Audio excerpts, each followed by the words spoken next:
Hi, today we are looking at the third book to launch under the From the Ashes banner, NYX Issue 1, written by Collin Kelly and Jackson Lanzing and drawn by Francesco Mortarino. If you are in need of refreshing your memory or to catch up on what happened during the age of Krakoa, look for my previously on Krakoa video for Wolverine with the link in the description box or up there somewhere. Full spoilers ahead, so you are forewarned. And on that note, on to the review. This is one book that feels like it is continuing from Krakoa and not trying to distance itself from what came before. Is it perfect? No, but it is near perfect. On one hand, we have individuals dealing with the fallout after Krakoa left for the white hot room. On the other hand, we had reverted back to the mutants are hated and fear trope. At the very least, though, we have a reason here. It turns out that Hellion, calling himself the Krakoan, is out causing property damage and hurting people and possibly killing people in New York City. Hi, future Tyler here. At one point, Kamala also said that the truth seekers are planning the crime and pinning it on mutants, so there might be two separate things happening here. Could be, or she was simply mistaken. There is the group that you're talking about here are essentially bigots, grouping all mutants as a monolithic group and targeting individuals for something they did not do, and forgetting that the Krakoan did for the past couple of years. Like Laura said, after everything we have done, they gave non-mutants a drug that extends life by 5 years. They cure mental diseases and a universal antibiotics, even though the drugs were tainted later on by AUKUS. The Krakoans itself gave non-mutants resurrections. They used their own space station in a kamikaze attack on the AUKUS station that was frying Earth. So how do you go from that to we hate and fear all mutants? As an aside, this is pretty topical. It is July 25th, 2024. I urge you to go watch the latest Last Week Tonight episode if you have not. I like that this issue is from the perspective of a new mutant and from Sophie, which is great. But I also want to see that humans are not just all hating and fearing mutants. I want to see a little bit more of the nuances in perspectives. Fair enough, a bit of a nitpick. I would have thought Sophie would do some telepathic whammy on both the truth seekers and the bouncer instead of simply shouting after them. Maybe something along the line that Emma would do, like plant a telepathic suggestion that will make them puke or something when they have racist thoughts. Perhaps there's a reason for that. Even though Sophie loudly claimed that she's telepathic, and we saw her use that to get into the club, we mostly see her do telekinetic stuff. I'm curious as to how and why Sophie is not in league with her other four sisters, and that maybe her telepathic power is weaker than usual without being part of the hive mind. Maybe. I do not remember that splitting the cuckoos leads to weaker telepathic powers, though, but it kind of makes sense. I also wonder if Sophie's attachment to Miss Marvel is genuine, or if she missed her hive mind sisters, so she's out. She's on the out, and so Kamala is sort of a rebound, if you will. It might have started out that way, but the friendship seems genuine towards the end of this issue. I initially thought that maybe Empath was responsible for the split among the cuckoos, but the more I think about it, I think a more plausible explanation could be that the cuckoos are in charge here, taking hold of Empath as a puppet. It could be, but they were all conversing to one another at the end, and it does not seem like anyone is mind controlling another. Back to the Krakoan. Are we supposed to think that he's the chairman of 3K? It seems like it. The cerebral helmet is a dead giveaway.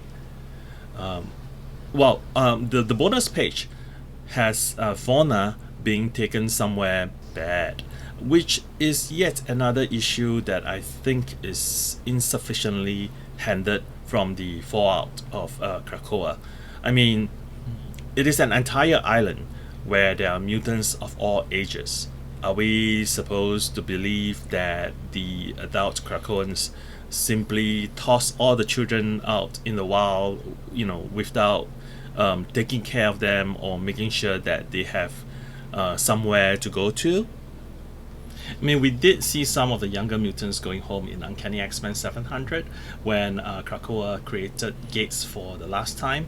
But yes, I would like to see that addressed, and it seems like this book is addressing that issue with the fauna scene. Yeah, I mean, it probably makes sense to distance this new era from the previous one as a jumping on point, but the name of this relaunch itself implies a continuation. It is from the ashes with a silent of Krakoa. So far the of Krakoa part had been rather muted, with just one mention from Beast missing out in X-Men issue 1. This issue hits that note harder, and as a result it resonated more with me. Yep, I mean, having Prodigy basically saying that mutants have spent a lot of time protecting its oppressor. I can see Fariha from This Week in X crew agreeing with that statement wholeheartedly. And then go on to talk about integration of the Krakoan culture, language, religion with the world now that Krakoa is gone. I hope we get to go deeper than just David giving a lecture. Yep. And the character voices here are all wonderful. Kamala as the POV character is appropriate, and her interaction with Sophie is great. I will admit that I do not know the individual cuckoos well enough to say that, oh, that felt wrong, or that this is something she would never say, but it feels and sounds right enough for me, like the sort of young socialite that Cuckoo might be. Yeah, I really like the art. The characters are well drawn and age appropriate. The background are chock full of like details. Like the street scenes feels like Manhattan with all the random background cookie characters all dressed differently. And the smugness and aloofness of Sophie is also pretty well reflected, especially in the first shot when Kamala ran into her. And not only did she use her telekinetic powers to just keep her own stuff afloat, but look at that smile when Kamala said she is a big fan. And the look on Kamala's face when she told Sophie that she has a secret identity to keep. Yep. And when Amil says something racist, Kamala's shock and disappointment is clearly reflected on her expression. No words are needed here. Environmental details are also accurately drawn, from the more identifiable vessel and the 7 train station in Hudson Yards to a random diner. Yes, if you Google George Washington Bridge, the drawing is the image that comes up. So Mortarino definitely did his homework. Maybe it's Prodigy, but the synergy in this book reminded me a lot of X Factor between Williams and Baldion. The art complemented the writing and vice versa. I'm hoping that this will just keeps improving over time. Not that it needs a lot of improvement from what I see in this issue.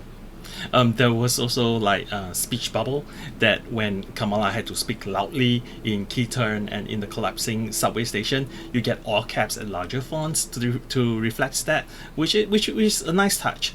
And Kamala pulling her face like Putty to maintain her secret identity, that was both gross and kind of cool. Yeah, but also a little bit pointless because the attire is the same. So internet sleuth will figure that out in like within a second. The first page has a shot of a mutant either in a cage or in the sewers looking out through a grate. I wonder who that is. Yeah, it is definitely a mystery mutant who can grow flowers hiding in the sewers on the first page. And is Prodigy spray painting graffiti of himself?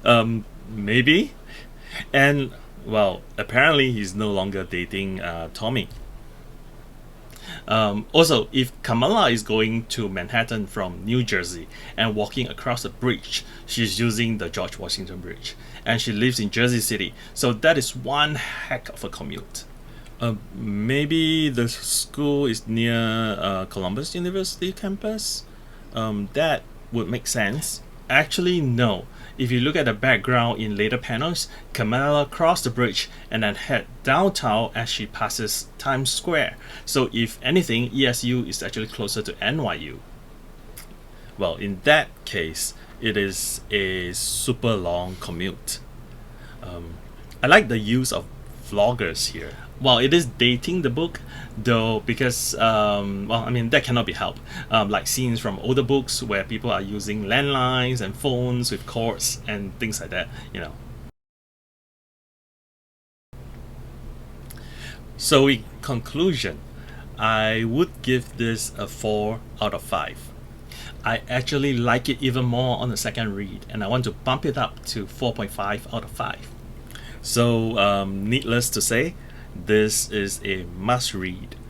If you enjoy this video, please like, subscribe, share, and comment. Tyler out.